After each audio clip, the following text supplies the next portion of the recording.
I'm Mark Golub, and in the news is a piece published online in Tablet, which I've referred you to a number of times now, written by a former longtime AP journalist, Matti Friedman, an Israeli, who's written an absolutely fascinating, eye-opening account of the way in which the mainstream media is both obsessed with Israel, and what actually Friedman calls a hostile obsession, and at the same time seriously distorts the truth about many aspects of the Israeli-Palestinian conflict.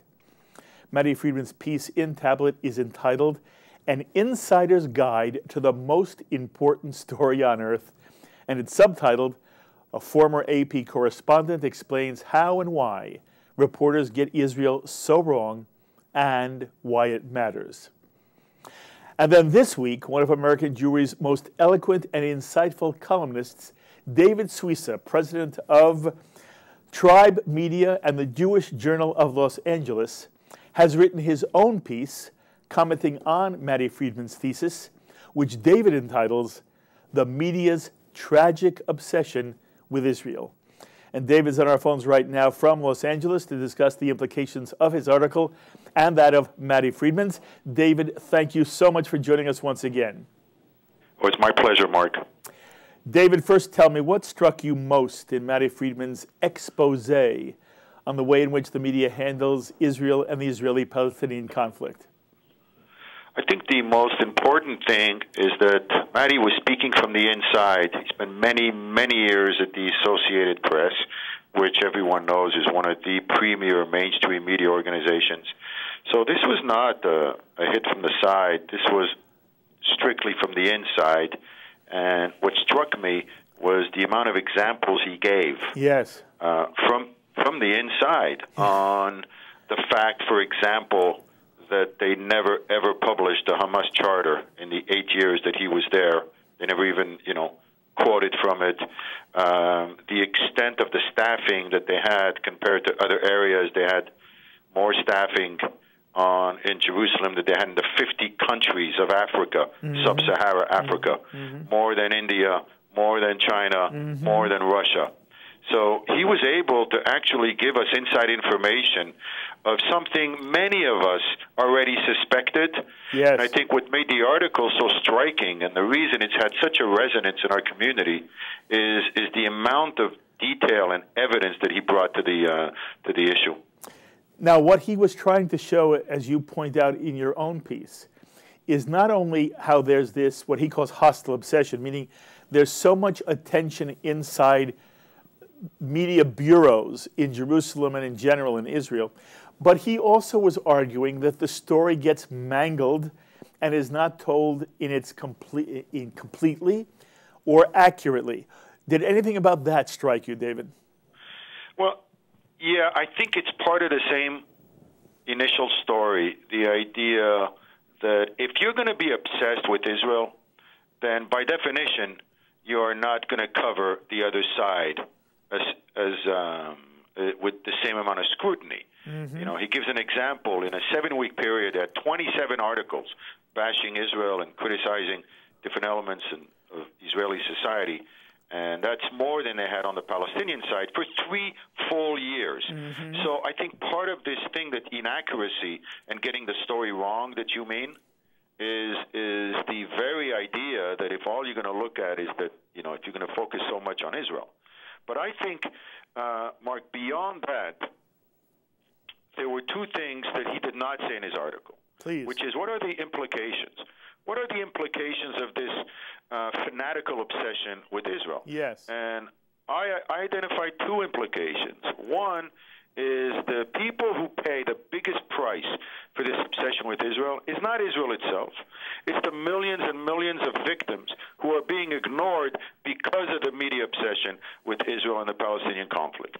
So that's one key point. And then the second key point that was not brought up in the article, which is the reason I sort of wrote mine, was the fact that if you're going to pick one country to be obsessed with, the last country you would ever pick would be Israel, for the simple reason that no country criticizes itself more than Israel. If you look at the press, the incredibly critical press in Israel. Few countries have the amount of investigation, internal investigation. This morning I read in the press the Israeli army is starting an investigation, a criminal investigation on the 4 Palestinians that were killed on the beach. This is not a country that needs more criticism and that needs more scrutiny from the outside press. Although nobody is suggesting that Israel doesn't deserve its fair share of scrutiny and criticism. But the article pointed out that it's not a fair share. It's completely over the top. And like I said in my piece, it's not courageous to beat up somebody who's already beating themselves up. By the way, I hope everyone who is watching Shalom TV right now goes out and makes sure they go online. The Jewish Journal in Los Angeles, and David's piece is superb. And again, we were going to get to it. I'm glad you sort of got to it faster. The points you made, and one of them is in basically the subheadline of your own piece, that there are people whose stories are not being told because of this obsession about the state of Israel, and you made that point very, very beautifully. And so I appreciate both of your own insights. David, Jews often claim about Israeli hasbara, which means Israeli public relations, Israeli PR. How do you feel Israel handled the story coming out of Gaza this time around? It's a complicated story. This has been one of the most intense summers after covering Israel for the past 30 years. I don't know if you felt the same way. Absolutely, incredible, David. Absolutely. Incredible intensity this summer. Boy, David, my wife keeps saying this could be a pivotal moment. You know, we've seen, this is the 3rd time Israel's had to go into Gaza, but somehow there's a feeling that this time maybe it would be a seminal moment in the entire process of Middle East reconciliation, or working out ways in which, in essence, one could put a stop to terrorism and incitement. But I interrupted you. I want you to continue. Well, the amount of evil was so deep. I was there twice this summer in Israel, and I think the population saw a level of evil that was so violent and so deep that it spooked a lot of Israelis. A lot of Israelis from the left have moved to the center. Yes. There's a real sense now that this is a moment of we have to defend our own, and I felt that tremendously. In terms of how your question on how Israel handled the Hasbara, it's always going to be a mixed bag. You know, I think, you know, Israel made some good moves in the beginning when they showed how much they were willing to sort of accept a ceasefire. They were making the sort of the moves that the world likes to see, and I think that was kind of smart. They didn't look like sort of it was not a warmonger, although they realized that we have to defend ourselves. But I just think in the end, there's something that's very difficult for us to overcome. And what's difficult for us to overcome is the media obsession of showing Palestinian victims. Now, you know, Bibi had, I think, the soundbite of the year, which is that they use children to protect their missiles, and we use missiles to protect our children. Soundbite, I think that made a difference. We all saw Ambassador Ron Dermer's amazing performance on CNN and other stations. We saw performances. We've been seeing Israeli representatives on TV recently do the kind of stuff we've all been waiting for. Exactly. I think Ambassador Ron Prosser, exactly. you know, he's in your neck of the woods. Yes. He's been doing some incredible outstanding work in terms of representing Israel. Ron Dermer, absolutely. And Bibi, you know, you see Michael Oren. They're all unbelievable. So I've seen an upgrade. I agree with you. And I've seen a new chutzpah. I agree with you. If you see Dermer's, it was incredible the way he took on that reporter on CNN. Yes. It was very powerful. Yes. I think you're 100% So I've seen an upgrade, and I actually do think that, you know, especially among American Jews, that they understand the evil that Israel was up against, that this is an asymmetrical war where the enemy is actually doing a media war, which is what Michael Oren, Ambassador Oren, calls a media strategy. The very purpose of Hamas was to win a media war by having its own people get murdered.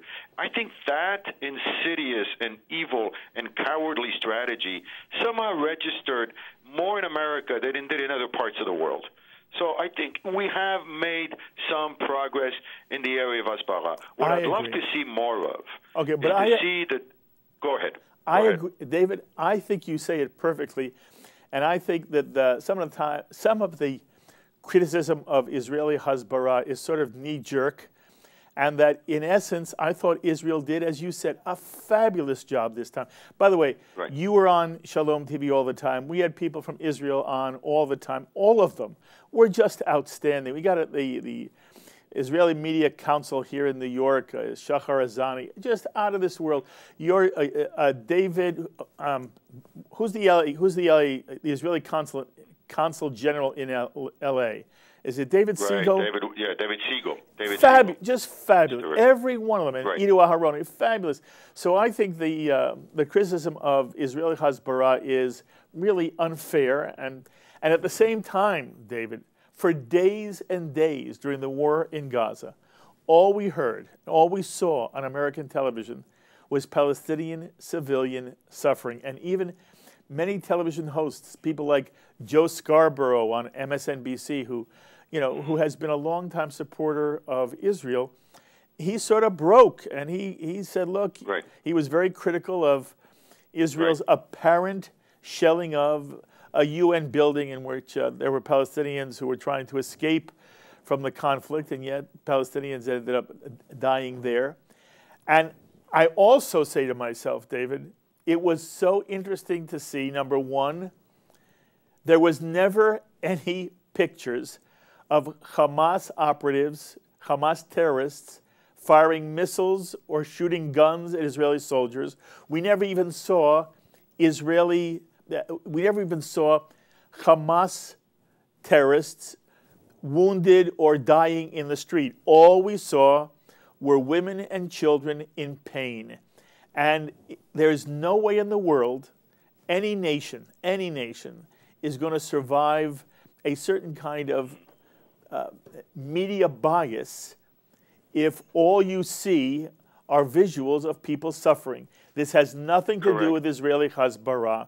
So I was just wondering, and yet at the same time, David, and this is what I want you to comment on, what is so interesting is 72 hours after the ceasefire, the entire Gazan issue has disappeared from American television. On Sunday, we're watching Fareed Zakaria on CNN, and he has one of the most prestigious Sunday morning talk shows. So what did he talk about? He talked about the major crises in the world: ISIS, Russia in Ukraine, and the possible problem in Pakistan and India. Not a whisper about Israel, the Palestinians, Gaza. And David, sometimes I think that the core of the Israeli government, the Israelis understand that sometimes they may take a television hit from what is seen on American television, European television, but in the end, we all, and the media especially, has a very short memory, and Israel has to do what it has to do, and it did it as humanely as possible. And David, some of the things you said during our series Israel in Turmoil, and some of the things you wrote really reflect an appreciation for the extent to which Israel went to superhuman lengths to try to spare civilian Palestinian life. But in the end, war always means you will have civilian casualties. Well, I think if you look at Ambassador Dermer's famous interview when he took on CNN, I see a possibility for the future that we have not done before, which is to put the media under the microscope, to put the media under scrutiny. If you see what Ambassador Dermer, the language that he used was, for example, you're doing a disservice to your viewers. Yes. This is extremely powerful language. What I'd like to see more of is putting the media under scrutiny, because they believe in scrutiny and they believe in criticism. So I think they need to get a taste of their own medicine. What I tried to do this week was precisely give them that. And one of the things I think we need to show is that it takes absolutely no courage to pile on the attacks and the criticism of Israel. Yes. No courage whatsoever. Yes. Because that is already the conventional wisdom, and the running storyline is the mistake that Israel makes and the dead Palestinians. But it takes a lot more courage to cover what Hamas is doing, which is what Mati Friedman mentioned in his piece. If you notice, one of my favorite sections of his very long essay was when he distinguished between the mainstream media, who is completely obsessed with covering Israel killing dead Palestinians, and the only reporters who had the guts and the chutzpah to go in and try to cover Hamas were the newcomers. He mentions Finland and a couple of those entrepreneurial, if you will, renegade reporters. They were the ones doing the Hamas story. It was not the mainstream media who was hiding behind the very safe and cushy story of Israel killing Palestinians. There also seemed to have been real Hamas intimidation of Western journalists, and the journalists were told that they would not be safe if they reported some of the things that they saw Hamas doing in Gaza. And it's sort of, even for all of my, I claim that I am not too naive, but there is a naivete that runs through all of us, David, and I was sort of surprised that the Western media would kowtow to threats from Hamas.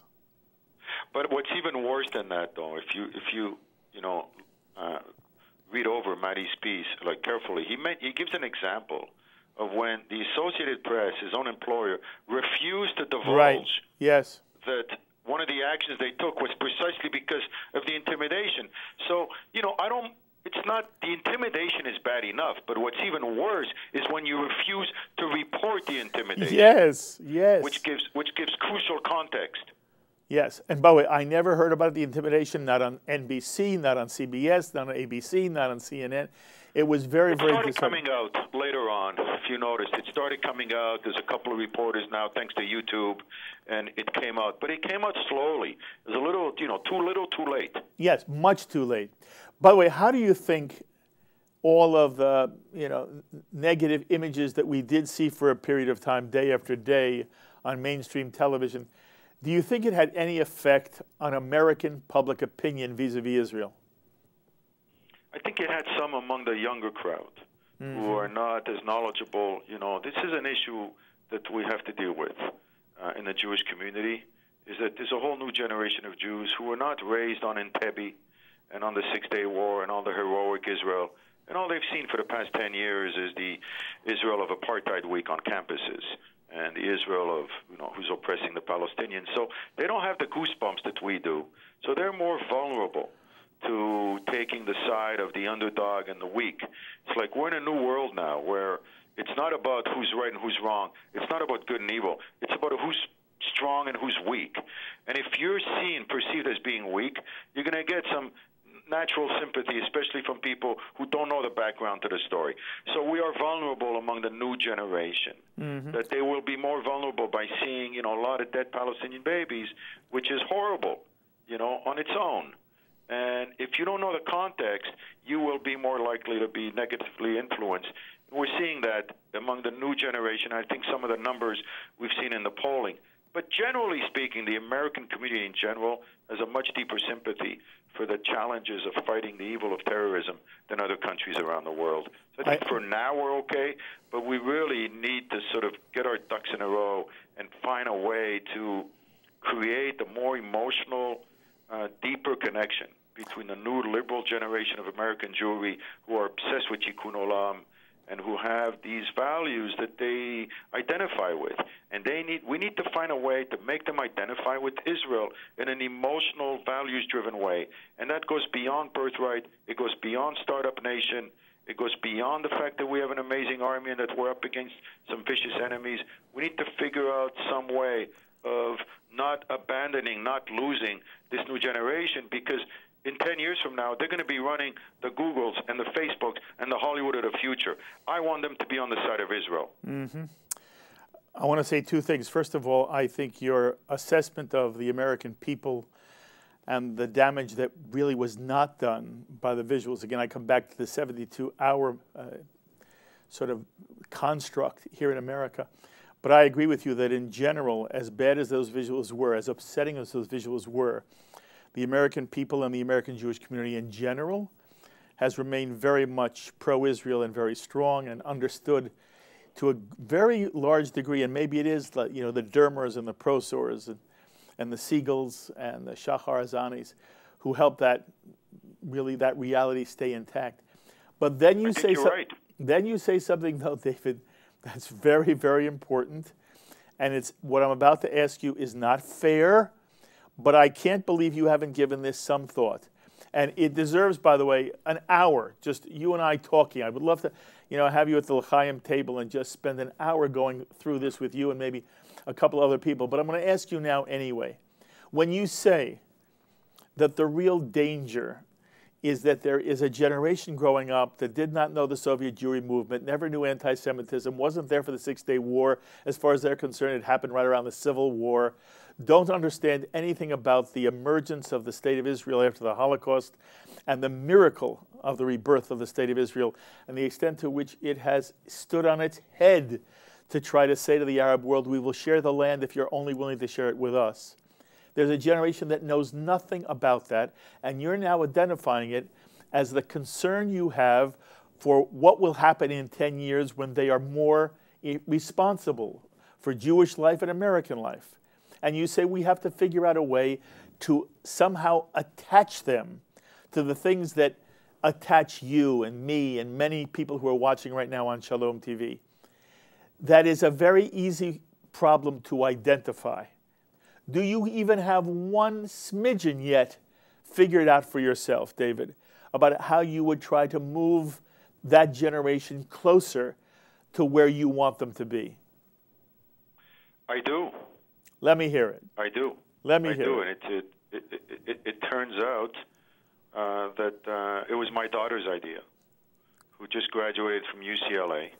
Perfect age. She's a little more liberal than her daddy. Yes. But she's madly, madly in love with Israel. She's a Zionist in her blood and her bone marrow. And she came up to her daddy once and she said, we got to find a new way to bring the liberals on campus to Israel. And what's her suggestion? I don't know if you know of a program called Core 18 that was started by Jerusalem University. It was like they take 18 sort of Jewish leaders, potential Jewish leaders, and they train them and so forth. Anyways, she tied for first prize. Her idea was Tikkun Olam Nation, was to take liberal students and show them an Israel that they can identify with, to go to Israel and not show them Startup Nation, which they already know about, but to show them the Israel that cares about the homeless, the Israel that's got social activists that fight for the rights of minorities, the Israel that fights for the rights of women and so forth. So there's a whole Israel. There are 36,000 nonprofit organizations in Israel. There's more Tikkun Olam going on in Israel than on a per capita basis in any country on the planet by far. And that whole side of Israel needs to be seen by this new liberal generation who are obsessed with Tikkun Olam. This is what they view. So that's one idea. I'm not saying it's the only idea. Yes. I'm sure there are others. But I would love to see this get on the agenda of the Jewish community. Okay. This is beyond birthright. Absolutely. This is not just a party Israel. It's not just showing, I had an ad agency for 25 years. One of my favorite expressions that a client told me, I don't care how much you know until I know how much you care. Very nice. I think the world knows Startup Nation. They know that Israel is very successful. They do very well and so forth. What they don't know is how much Israel cares. The hundreds and thousands of Israelis who fight for the rights of even animals, fight for the rights of against pollution of rivers and so forth. That part of Israel is what I call the Israel of the heart. I love it. By the way, we just stopped there only because I really want an opportunity to discuss this more with you in detail. But I have one more question for you in general. David, have you had any chance to see the television series Honorable Woman, this series produced by BBC and dealing with the Israeli-Palestinian conflict? Actually, it's really about the spy industry in Britain, America, and Israel, but it's in the backdrop of the Israeli-Palestinian conflict. Have you had a chance to see any of the Honorable Woman? I've not seen it yet. Do you know anything about it? No, I do know there was a great film called Honor Diaries about women in the Middle East, but I don't think you're referring to that. Okay, no. This is written and directed by Hugo Blick. It stars Maggie Gyllenhaal. And, Okay. the theme of it, David, the theme is that there is now something called the wandering Arab, that Arabs have no home. And the suggestion is the Arabs have no home because the Jews won't permit them to have one. And I was curious as to what your reaction is to a television series that, adopts this tendent. Well, it's just another example that the world has no limit when it comes to, attacking Israel, using, Jews as a scapegoat, and using Israel as the scapegoat. There is hardly any limit. And I think one of the reasons is like he was saying in the article, it's very easy to beat up Israel. Yes. Now, the question is, where is this going? Because right now you got two opposing ideas happening at the same time. One, you have this obsession with blaming the country that's the least to be blamed in the Middle East, which is Israel. And paralleling to that, you have this incredible tsunami, volcano of violence that has erupted throughout the area that has absolutely nothing to do with Israel. How is the world going to handle these totally opposite movements happening at the same time? At some point, we can only hope that they're going to wake up and say, we are focusing on the wrong side of the road. Mm-hmm. The last thing we need to focus now on is on Israel, because this movement, and who knows, maybe the world is going to learn it the hard way. Maybe the violent currents going through the Middle East right now are going to get so bad that eventually the world will have no choice but to stop their obsession on Israel and to look at the real evil in the area. Mm-hmm. David, do you consider yourself a liberal? You said your daughter was more liberal than her father. Was that ironic, or are you in some way still a Jewish liberal? I wouldn't consider myself a liberal if liberal means being obsessed with criticizing Israel and blaming Israel for everything. Then no, I'm not. That's not the way we should define liberals. Views, I say I vote for human nature. Uh-huh. It just so happens that human nature leans a little more to the right, in terms of providing incentives for people and so forth. I'm liberal in a lot of social issues. Yes. I have a huge heart for the homeless and for human suffering and so forth. I have a huge heart for that. It's just when it comes to confronting evil, I consider myself, to the right, because I really do believe that evil exists. We have to call it evil, and you can negotiate with evil. David, I got to wrap it up, but I got to tell you, I love talking to you. And thanks. We just have to keep exploring together. But I thank you for always making yourself available to me on Shalom TV, and I wish you all the best. Kol tuv v'hatzlacha. We will talk again very soon. Toda. Thank you. Take care. Be Bye-bye. well. The thoughts of David Suissa, president of Tribe Media and the Jewish Journal of Los Angeles, and again, one of the foremost observers on the world Jewish scene today. It's always a pleasure presenting him to you on Shalom TV. So what are your thoughts in response to some of the observations David Suissa offered? What's your own assessment of the way the media is or is not hostilely obsessed with the state of Israel? Please share your thoughts with me. Email me, write me, post on our Facebook wall, or tweet me at Rabbi Mark Golub. I look forward to hearing from you. My thanks as always to Sloan Copeland, Serge Goldberg, Carol Lilienthal, and Ron Jacobson for this edition of In the News. Until the next time, I'm Mark Golub. Be well, my friends.